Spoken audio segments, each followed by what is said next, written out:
Lakini waandishi wa habari, mabibi na mabwana, assalamu alaikum warahmatullahi wabarakatuh. Bwana Yesu asifiwe. Amina. Tumsifu Yesu Kristo. Amina. Baada ya mateko Jija. mafanga mwanya ule Jamhuri ya Muungano wa Tanzania. Kazi iendelee. Kwa kweli binafsi nasikia raha sana kukutana na nyinyi. Nimefurahi sana, lakini kabla hayo nitangulize kwa moyo wa dhati kumshukuru sana Mwenyezi Mungu. Ametuwezesha tumekutana hapa. Nilikuwa na shauku kubwa sana kukutana na nyinyi, lakini kwa uwezo wake tumekutana. Kwa hiyo tuna kila sababu ya kumshukuru Mungu. Lakini niwashukuru na kuwapongeza nyinyi nyote mliojitokeza kuhakikisha mnaitumia fursa hii vizuri ya kuomba mikopo na hatimaye mmefuzu, na leo mnakwenda kupata fedha kwa ajili ya kufanya shughuli zenu za kiuchumi. Na hii sio tu kwenu binafsi, inakwenda kukomboa familia zenu, jamii yetu ya Singida, lakini na taifa kwa ujumla. Hongereni sana. Lakini kama walivyotangulia wenzangu, binafsi mimi nimshukuru sana Mheshimiwa Rais wetu, mama yetu Dr. Samia Suluhu Hassan. Ameendelea kukazia sera ya kutenga 10% ya mapato ya halmashauri kwa ajili ya kukopesha makundi maalum. Na makundi hayo ni nyinyi wanawake, vijana na watu wenye ulemavu. Lakini huko nyuma ilikuwa utashi wa afisa maendeleo ya jamii.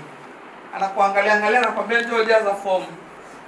Halafu yule mwingine alomba jana anarukwa anapewa wa leo, si ndio? Mama yetu akakaa akaona haiendi vizuri. Akasimamisha mkopo, akautengeneza utaratibu mzuri zaidi. Na ndio maana leo mnaomba kwenye mfumo, si ndio? Mnaona tabu, lakini ile inawalinda nyinyi. Wewe unaonekana umeingia jana, atakayekuja leo anaonekana yuko chini yako. Kwa hiyo hawezi kupewa wewe wa chini ukaruka wewe wa juu, si ndio? Haya yote Mama Samia ameboresha ili haki na usawa utendeke. Nani kama Mama Samia? Lakini kama haitoshi, ameendelea kufungua fursa mbalimbali. Ameona 10% haitoshi. Hapa kwenye taarifa ya mkurugenzi tumeona vikundi 59 vimeomba. Lakini nyinyi mnapata vikundi 25. Kuna vikundi 34 vimebaki, ndio? So kwamba walikuwa hawana sifa sana. Sasa ingine mkurugenzi hela zimeisha. Lakini nyinyi mkawa ni wenye bahati, mmepata zile fedha. Fedha iliyoko ni ndogo kuliko mahitaji ya watu.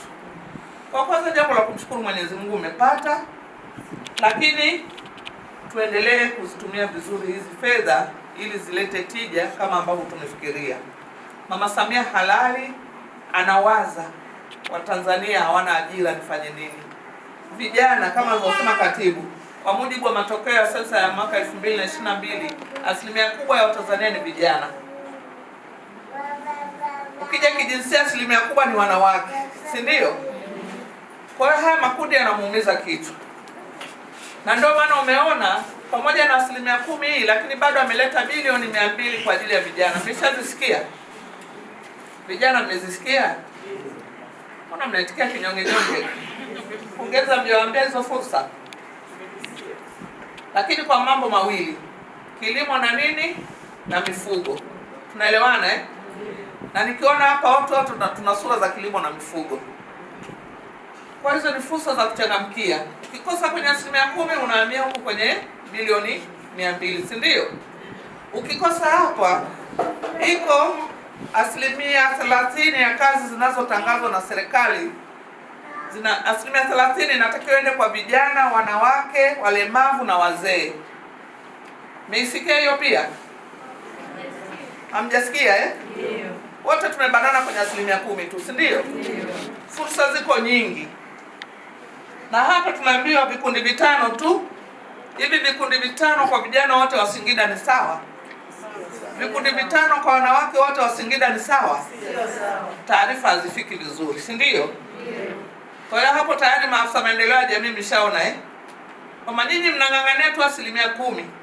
Lakini ziko fursa nyingi ambapo tungewatawanya watu wangeenea. Ziko taasisi za kifedha. CRDB wanaimbeju. NMB wanatoa pikipiki na bajaji. Tukiwatawanya vijana wote utakuta huyu kachukua CRDB, huyu kachukua NMB, huyu ana 10%, huyu kaenda kwenye bilioni 200, mwanamke kaenda kwenye mfuko wa wizara. Kuna mfuko wa wizara wa wanawake pia, mnaujua? Hatujui. Wewe una kazi. Na namaliza budget, nakuja tunatoka wewe na watu wako, mkanambie niwaambie nini hao watu ili wafaidike na hizo fursa. Maana hatuwezi kukaa na watu hawajui fursa zinawapita, alafu tunalia tuna umaskini katika nchi yetu, si ndio? Kwa hiyo mjipange vizuri, na maliza vikao vya budget, kila mtu kwenye kata yake nikajue amewaambia nini watu pale kwenye kata, ili twende vizuri, watu wapate fursa hizi kama inavyotakiwa, si ndio? Hapo vipi? Sawa. Leo nyinyi mmebahatika, mmepata, na mimi nafurahi kuona zimetoka kwa wakati. Hili ni takwa la kisheria kwamba lazima tutenge, na tukitenga lazima tutoe, na tukitoa lazima tukusanye, ili zirudi zizunguke. Na kwenye mzunguko huu zinaweza kukuta tena wewe au zikamkuta mtu mwingine, itategemea na juhudi yako, si ndio? Kwa hiyo niwaombe sana, hizi fedha twende tukazifanyie kazi kabla ya kuanza kuzitumia. Tunaelewana vizuri eh? Ndio. Na simu wako kwa semina kidogo. Mtunzaji wa hesabu. So ukiuza 100,000 unafikiri yote 100,000 ni faida unaenda kuitumia. Ni lazima ujue nimeuza 100,000, hapa msingi ni shilingi ngapi na faida ni shilingi ngapi, ili ulinde msingi wako, si ndio eh? Ndio. Mimi zamani nilikuwa mjinga, na mimi nilikopa. Pengine wako tulokopa nao huko, nilikuwa nakopa SIDO. Kwa tunaenda sanani kama saa hizi tunapoa 500,000 nakumbuka. Sasa mimi ile siku ya kutoa hela naenda kule, nikiona kweli hela zipo napiga simu nyumbani, mtoto washa jiko, bandika maji ya kuku. Mimi nikitoka SIDO napita sokoni, mchele, kuku nyumbani. Siku hiyo jioni diko linapita. Hapo nimeshakata mtaji, si ndio eh? Ndio. Alafu naangalia mbona kitenge kile mtu alivaa mimi sijakipata. Naenda nachukua. Mpaka nakuja kujaribu kufanya biashara, nusu ya fedha nimeshaifanya mambo yasiyo, si ndio? Na hii nakwambia serious, mwisho wa mkopo unafika, mimi sijarejesha, nadaiwa. Na tulikuwa tunakopa kwa vikundi 5 Sasa wenzangu wamemaliza, wanataka kukopa, mimi nina deni. Wanaanza kunifuata wapi? Nyumbani. Naambia mtoto akija, waambie mimi sipo. Watoto wadogo akija, naambia mama alisema akija tuambie mtu. Anaambia kamtoe. Natolewa na fedheha, mwisho anaanza kuwabembeleza, jamani nilipia hii. Mimi nitapata nitawarudisha, maana hapo nimeshajifuta, sina sifa, nabaki kurudisha ile deni, na sifa kukopesheka sina tena. Sasa sitamani nyinyi hawakute. Natamani hichi mnachokipata leo kiwe mbegu. Nimetumia neno mbegu kwa sababu wote hapa ni wakulima, si ndio? Mbegu hapa kwenye mkono mmoja unaweza kupanda chumba hiki, si ndio? Na ukavuna mazao mengi kuliko yale uliopanda kwenye mkono. Kwa hiyo tuziite hizi za leo ni mbegu. Ziende zikazae kuliko ambavyo tumepanda. Zikishazaa sasa, ruksa kubandika maji ya kuku, ruksa kununua mchele, ruksa kuvaa kile kitenge ulichokuwa unakitamani. Na niwapongeze vijana wangu, nimesikia wengine hapo waliochukua vyombo badala ya fedha. Hicho ni kitu kizuri kabisa. Na nashawishi mkurugenzi, wakijitokeza wa hivyo, mtu anataka mashine ya kufyatua tofali mpeni, mtu anataka sijui nini, au waliochukua bajaji leo, kesho wakikaa vizuri utakuta na kampuni ya usafirishaji. Tuko hapa tunawekeana ahadi. Wakisimama vizuri watakuja kutoa ushuhuda siku moja kwamba sisi sasa tuna kampuni ya usafirishaji. Na vile vile kina mama, kazi zetu hizi ndogo ndogo. Wa Unyanga wanadundia au wao Mitunduruni? Wakina nani wanadundia chumvi hapa? Mitunduruni na Unyanga. Vile tu mnaona kazi ndogo ile ya kutengeneza ile chumvi ya kienyeji. Ukitengeneza mara 2 mara 3 unapata mtaalamu anakupa na namna kuongeza madini. Unapata vifungashio. Hakijawa kiwanda. Hakijawa kiwanda. Kwa hiyo tusijidharau na kazi zetu hizi ndogo ndogo. Twende tukaziimarishe, tuzitafutie mafunzo. Wako wataalamu hapa. Kuna namna ya kuongeza thamani, kuna namna ya kuweka vifungashio na barcode zenu ili kuonyesha lebo zenu, si ndio? Unakuta mtu anakupigia, hebu niletee ile chumvi ya Singida naipenda. Alafu sisi tunaidharau, kumbe ni chumvi nzuri na inaweza kutuletea kipato. Niwaombe sana wanangu, niwaombe sana dada zangu, wa mama zangu, twendeni tukafanye kazi. Lakini niwaombe leo nyinyi mkawe mabalozi, si ndio eh? Wako wengi sana wananipigia simu, mimi nimechoka, nimeenda wananizungusha kama wanavyosema naibu meya. So, kosa ni elimu tu, na afisa maendeleo ya jamii hawezi kukupa kinyume na utaratibu. Lazima atakurudisha, nenda karekebisha hapa, nenda kafanya hivi hapa. Kwa hiyo tukawaambia inawezekana. Inafanyaje? Inawezekana. Mradi tu wao wavumilivu, wafuate utaratibu, si ndio? Ndio. Lakini na ninyi maafisa maendeleo ya jamii mnawadropisha watu sana.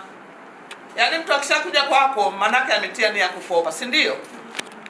Mara mbili mara tatu unamwacha, unaanza na mwingine. Kwa nini usiende naye mpaka ufikishe pale alipofika? Nyinyi tunaita ni wataalamu.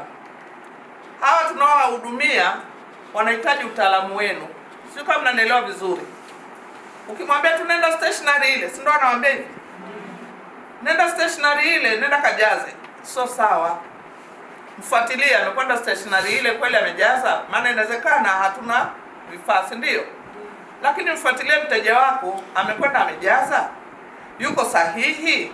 Leo amekosa dirisha hili, kwa nini amekosa dirisha hili? Si ndio? Unamfuata, wewe umekosa dirisha hili, kwanza mpe sababu. Kwa nini amekosa dirisha hilo? Umepungukia sifa 1 2 3. Karekebishe 1 2 3, niletee nione. Unamuingiza tena kwenye mfumo. Watu watakuwa na imani na serikali yao. Lakini mtu ametoka mtamaa, anarudi 10,000 imeenda siku ya 3, alafu ana drop. Ataona serikali ilikuwa namdanganya, ataanza kuchukia, hata kuwa na imani na sisi tena. Kwa hiyo twendeni tukajipange vizuri. Kila mtu sasa hivi naona bahati nzuri. Mimi wakati mstahiki mesu ulikuwa na afisa maendeleo ya jamii sijui 5 sijui 6. Leo kila kata ina afisa maendeleo ya jamii. Sasa nitakushangaa wewe mwenye kata ya Ipembe ambao haina wakazi hata 8,000 unashindwa kuwafikia na kuwapa elimu. Itakuwa kitu cha ajabu. Na nimewaambia nikimaliza budget nakuja tunaenda mmoja mmoja kwenye kata tukutane na wanawake, vijana na watu wenye ulemavu. Sawa. Sawa.